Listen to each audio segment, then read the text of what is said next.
Our challenge today is a Nissan Leaf, which drives okay and it has no warning lights. However, the range on a high voltage battery is very low. So what we've been told is about 40 miles, 40 to 50 miles. So that's less than half of what it should be. All right, so it has about 90,000 miles. This is not a excessively high mileage. So we expect still the state of health should be quite good. And what we've noticed straight away when we connect to the car via Diagnostics, we notice there are no error codes, but on stats, this is an important thing. We have one pack that it has a low voltage. And because one single pack out of 24, the range has decreased significant. Now, the customer has provided us with a replacement pack, but what we have to see when we're going to have the battery off, is it swollen? Can we install a new pack? Because 90 miles is also a fair bit of miles. So we don't know the state of the high voltage battery, the rear pack mainly, whether we'll be able to repair this car. So we have a pack inside the car. We managed to balance it with all the others. So we're reading 15.8 a pack. We managed to bring the replacement one around that area. Let's put it in, see exactly what we're gonna find in a high voltage battery, because at the moment we have a pack in the boot.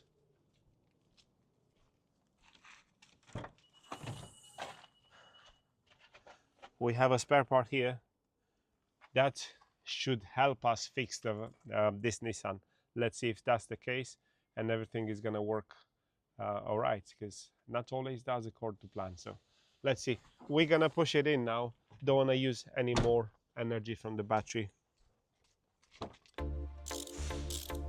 Welcome to OGS Mechanics workshop. Here we fix all type of cars, electric cars, combustion engine cars. Follow me for interesting jobs from our workshop translated in videos.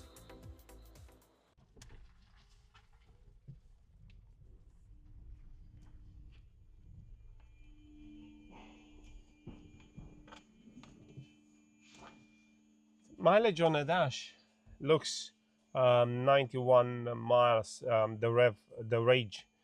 However, what we've been told, it does less than 50. So that kind of increase and decrease. And let me show you what is the problem here. This value is not okay. So that should be ideally in probably half of that, or even ideally around 20 millivolts.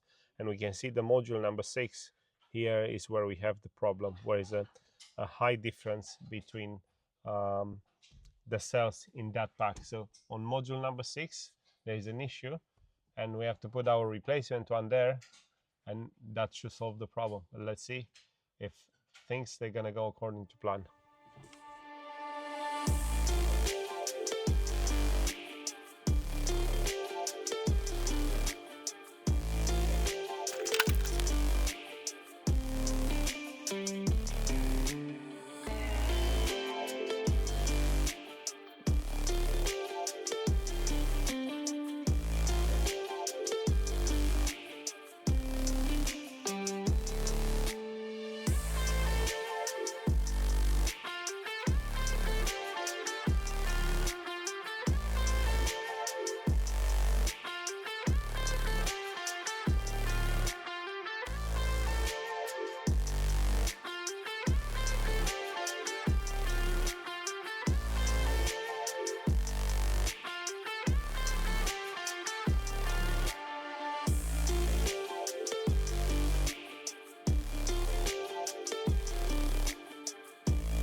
So we are now ready to open the battery pack, on which we have to replace this pack for the faulty one, which is at the back row. Now, the big question is how bad it's looking and whether we can open it and put it back without replacing more elements. So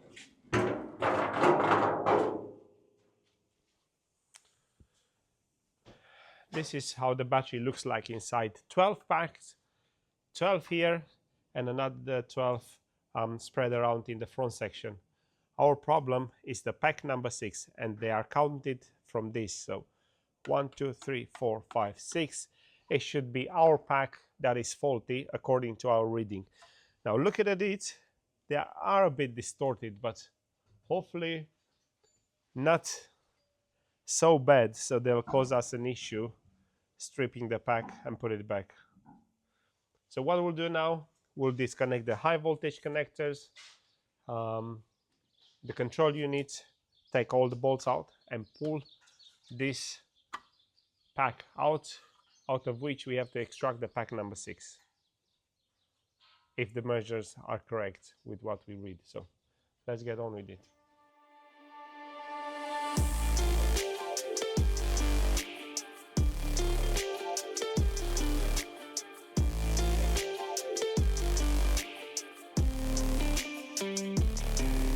With the pack out, we have now to strip it apart because we need to access this element. We will be working on both sides here where we disconnect the bridges, the connector between the packs, and here there's also the brackets. And the very last thing is to take the caps on the end to reach the element in the middle. Let's get on. So what you can do here,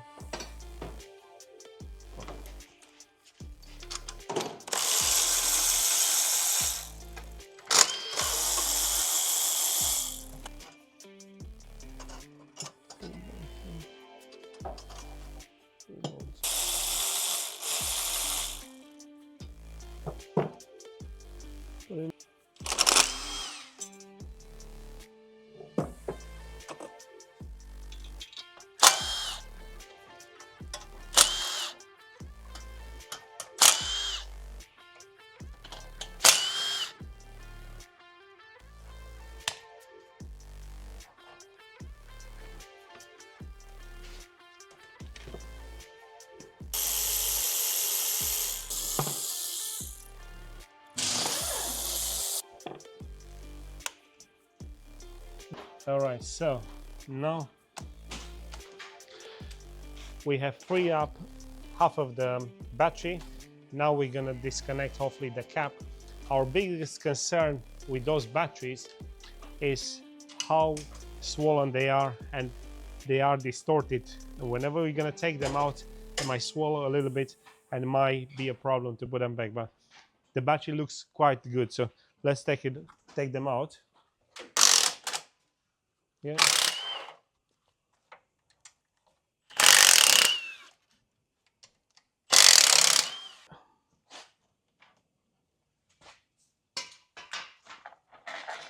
One on top of the other.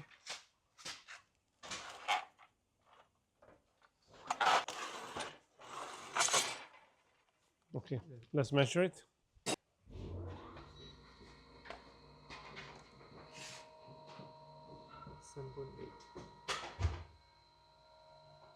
7.9. Okay. 792. So this is the faulty one. Let's see our replacement one, how good it is.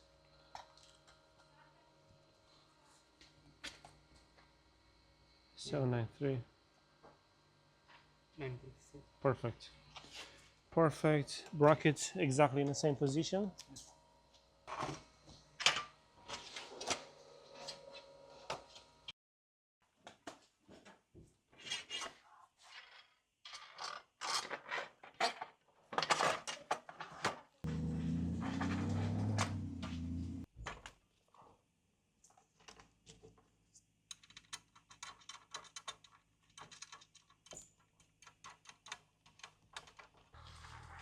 This was the biggest challenge, to make the sandwich back again, because if they get distorted, and it does happen quite easily, it's going to be very difficult. We had one battery that we repaired and it was so difficult to put the end plates, but now they are together. So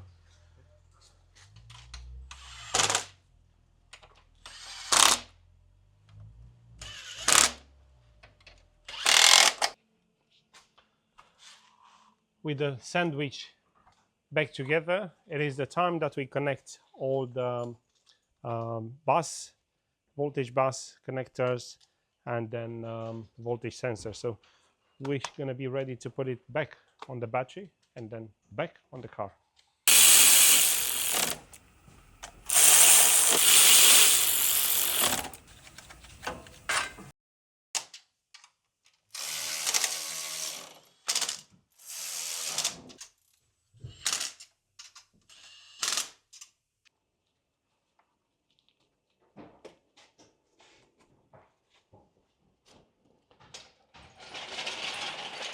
Time for the crane.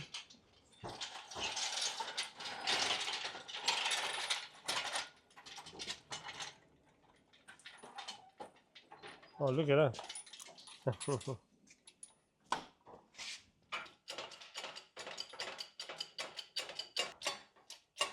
Good. Yeah. Okay, here. Very good. The Eagle has landed. The pack is now back in place. It is the time to have it secured and then connect the high voltage connectors and pretty much ready to put the cover back on. That went quite smooth. Everything is now connected and the cover is ready to go back in, but before we had to clean and make sure we put silicone, because that's the way the cover is sealed on top of the battery. So it's very important that it's sealed correctly. So we cleaned the old silicone, we put a new layer both on the cover and on the body, and we are ready to put the cover on. So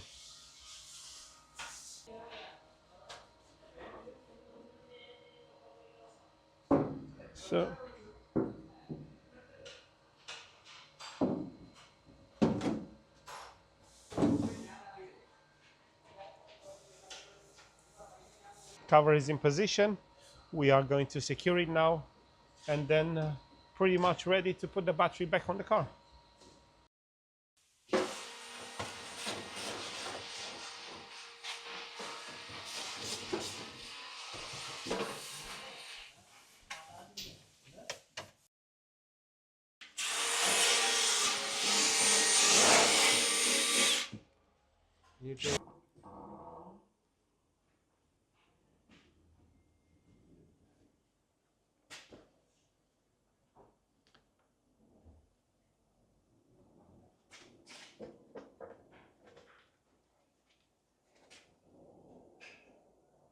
All good?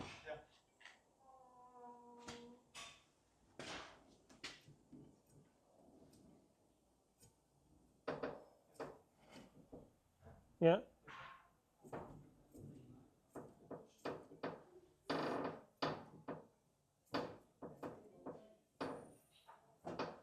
Yeah. All right.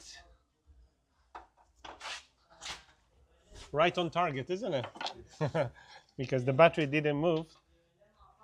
We have it exactly on the right location too. This is definitely one of the easiest battery to remove and install, obviously.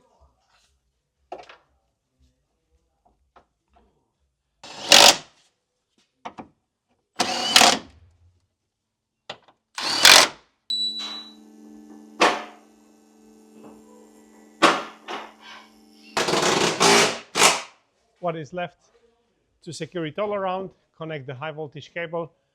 We are ready to turn it on. Want to see some data, some stats out of it. Hopefully a small difference between the cell. Quick raw test and then probably to put it on charge, because we are just about to finish for the day and we want to leave it on charge overnight. So in the morning we're going to do more testings. We've got everything connected and now is the time to see the results. So connecting to the car, our main value that we are looking for, it is difference. So where before we had just over 100 millivolts, this has gone down to 19.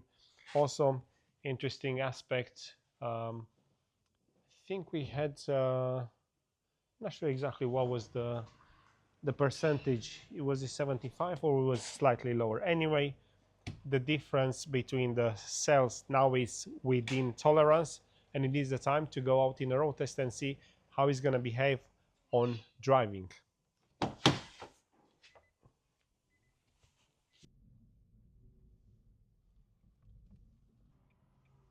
Quite a busy afternoon here in London, also sunny, nice. So on driving, the difference between the cells sits around 20 millivolts.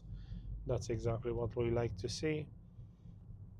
We'll obviously do a longer drive test, but so far stats are looking good. So with this looking the way they are, we should definitely have improved the range of this battery has. So it's enough on one pack, a single cell, to affect all battery where it drops down significantly in range. So it's very important that all the cells in the battery are pretty much close when it comes to voltage. Like I said so many times, around 20 millivolts.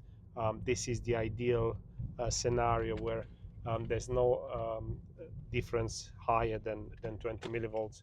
Then the battery should be in a good condition. So what probably if we have this sort of stats, we're pretty happy. Even we'll do a more longer road test, and if we have same stats, we are kind of happy to give it to the customer to start using it and see exactly what sort of range he's going to get out of it. But we are quite confident they should go to 100. Well, based on what we currently see. So a longer road test is going to be done tomorrow, and then we'll make a plan to hand it over to the customer. So we had the Leaf on charge overnight. We have a full battery now, and we're going to take it again in a drive test. We want to see again stats, cell difference, and we want to see how the battery perform, because we had it on a medium charge. Now we want to see on a full charge how it's performing, in order to have a good assessment of the battery. Let's get on.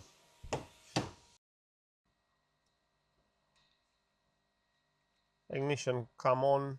We have a full battery, which says it should give us 162 miles. Wow, this is something. Usually they on maximum they're around 150. It's strange that it shows 162. This is the 40 kilowatts battery. But yeah, the customer was complaining he was only doing 40 miles with it. So although he was charging was dropping significant.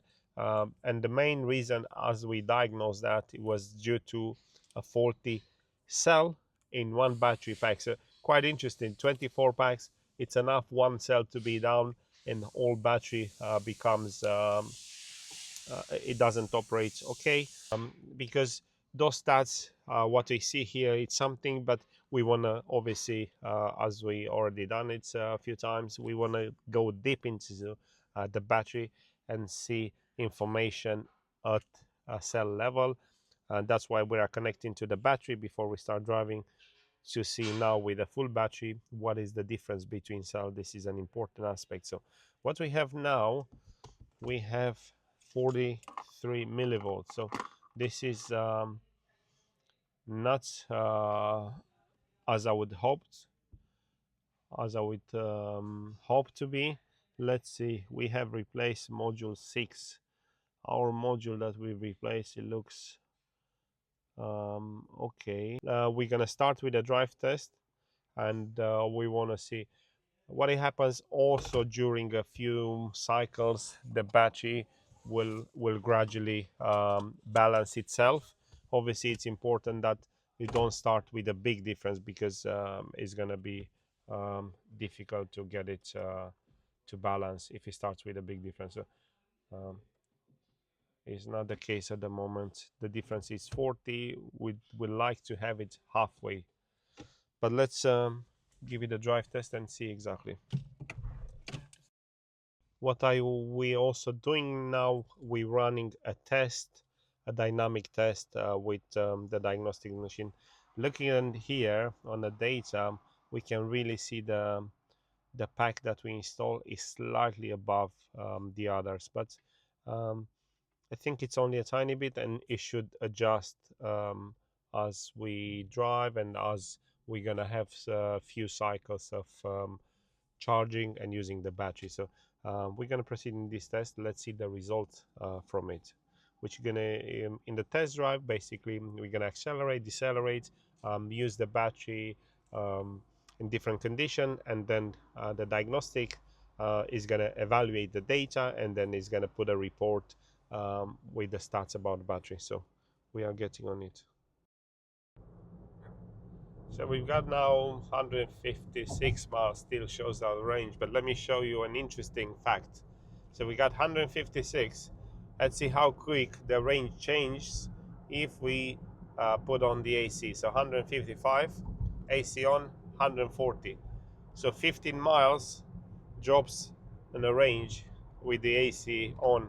So it's quite a massive consumer, the AC. So if you can drive without the AC, you could save some energy and then you can go a few extra miles. Very important. Obviously, the comfort comes with the price tag.